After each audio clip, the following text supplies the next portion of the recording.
what, if anything, is giving you hope about the science of gender and sex right now?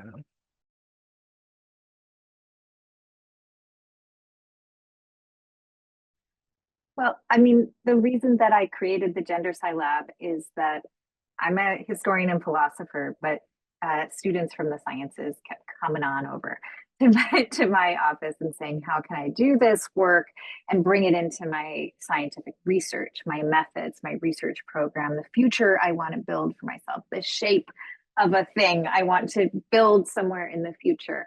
And I really think that this model for doing responsible, accountable, rigorous work in this field is growing. There are increasing numbers of people trained in um, gender studies, critical race studies, um, ethnic studies, and a scientific discipline.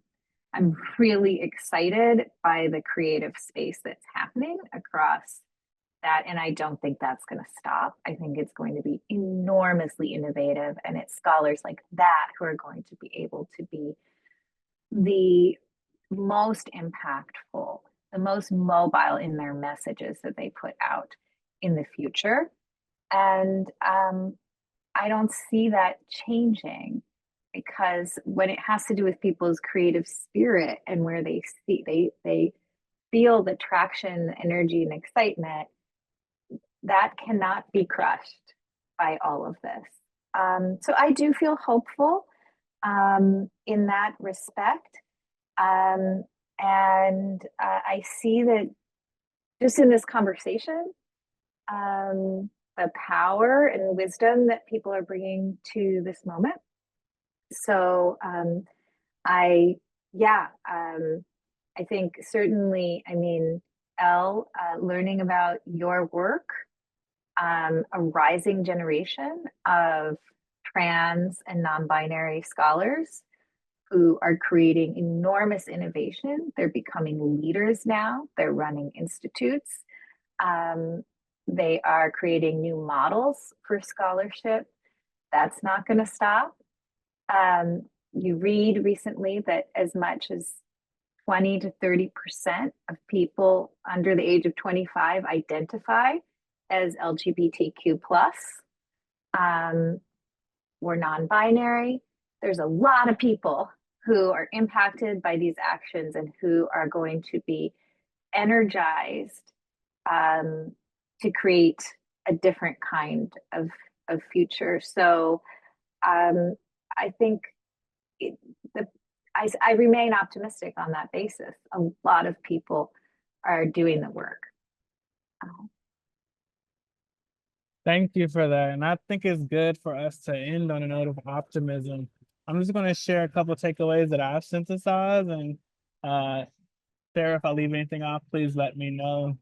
But one thing that I took away from your work and the shared conversation is to embrace complexity.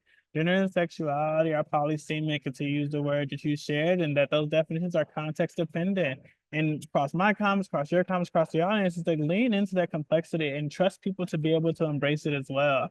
I think that'll help us to navigate through this current time where we're trying to simplify it at people's expense, or people are trying to simplify at the expense of erasure, at the cost of erasure. I also think it's like community. I mean, in many ways, many people vary across it, from tactical points to diversify your collaborations to just maintaining yourself and sustaining yourself.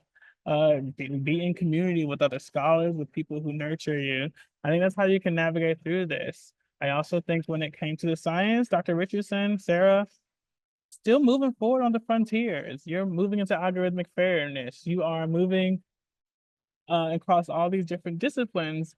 And it doesn't sound like your research agenda is changing or is being contracted by the present time. It's being shifted, you're being creative, but you're still moving forward.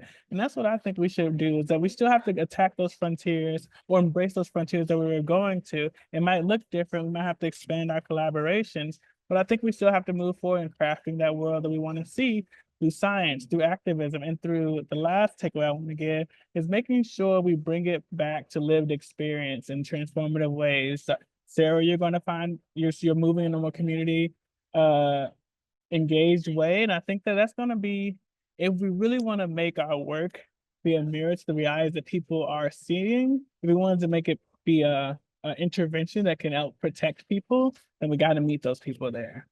So those are the takeaways I have. Sarah, do you have any other takeaways you want to add?